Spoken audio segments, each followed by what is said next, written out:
Chers amateurs d'horreur, bonjour, j'espère que vous vous portez à merveille et aujourd'hui je vous propose de plonger dans un tout autre univers. On va parler de la série Wednesday sur Netflix. Je sais cette série ne fait pas l'étoffe d'horreur si ce n'est les événements paranormaux, mais reconnaissez quand même que la célèbre famille Addams ainsi que le monde de la creepypasta forment un excellent combo. Dans cette vidéo, je vais donc vous exposer certaines de mes théories ainsi que mes interrogations sur la série Wednesday sur Netflix. J'essayerai de tout décrypter au sein de cette vidéo. Attention, spoiler alerte! Dans cette vidéo, je traite de l'ensemble de la série, des épisodes 1 à 8 de la saison 1. Si vous ne l'avez pas encore vu ou terminé, c'est le moment de quitter la vidéo. Bon, à partir de ce moment, je considère que vous avez visionné et terminé la série. Ce que je vais vous exposer sont des théories et seulement des théories. Je ne prétends en aucun cas détenir la vérité. Ces théories seront exposées sous forme de parties par chaque vidéo, c'est-à-dire que vous aurez une théorie par vidéo. On va commencer par la première théorie. Théorie numéro 1.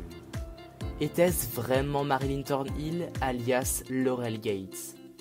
On est tous d'accord pour dire qu'on a été choqués de découvrir que la prof de botanique qui était trop gentille, interprétée par Christina Ricci, celle qui jouait mercredi dans les années 90, était une méchante, et également que Tyler était méchant. Au fond, si mercredi n'avait pas tort. Je m'explique. On est d'accord que la psy, on voulait tous que ça soit elle. Mais bon, manque de chance, elle s'est fait tuer par un Hyde, ce qui la discriminait.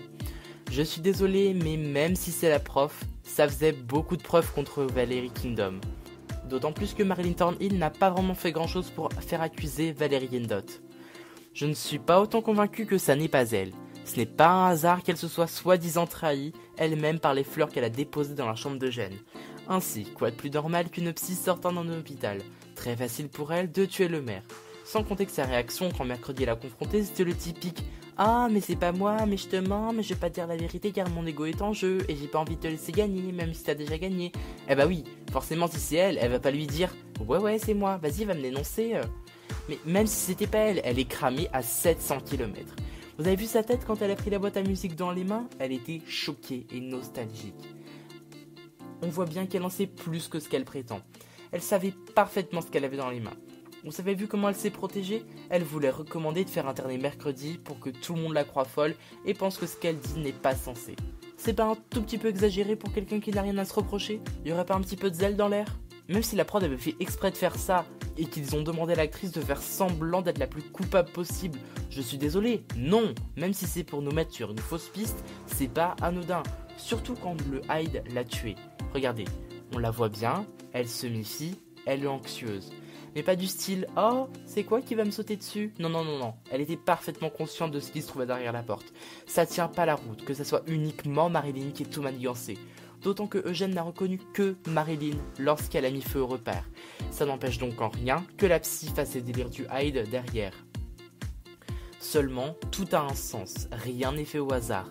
Si quelque chose n'est pas normal, c'est sûrement comme ça pour une bonne raison.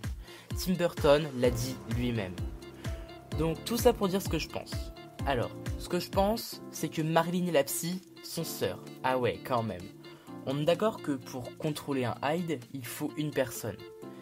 Mais quand on dit une personne, pourquoi une seule? Pourquoi deux, ça marcherait pas? Et qui nous dit qu'elles n'auraient pas agi ensemble, se couvrant ainsi mutuellement et se créant des alibis, ou du moins un relais entre ces deux personnes? Donc, une à la fois. Ça pourrait peut-être suffire si ces deux personnes partageaient les mêmes gènes, que Marilyn Thornhill n'est en réalité pas Laurel Gates, mais fait quand même partie de la famille des Gates. Et donc, Laurel Gates serait en réalité Valerie Kindot.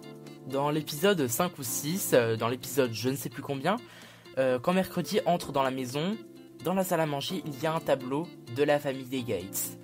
La fille sur le tableau de la maison des Gates, elle ressemble quand même beaucoup plus à la psy que à Marilyn, même si bon, c'est qu'une peinture. Hein. La mère, regardez-la bien, c'est sûrement un reflet ou quelque chose comme ça, mais elle a clairement l'air enceinte.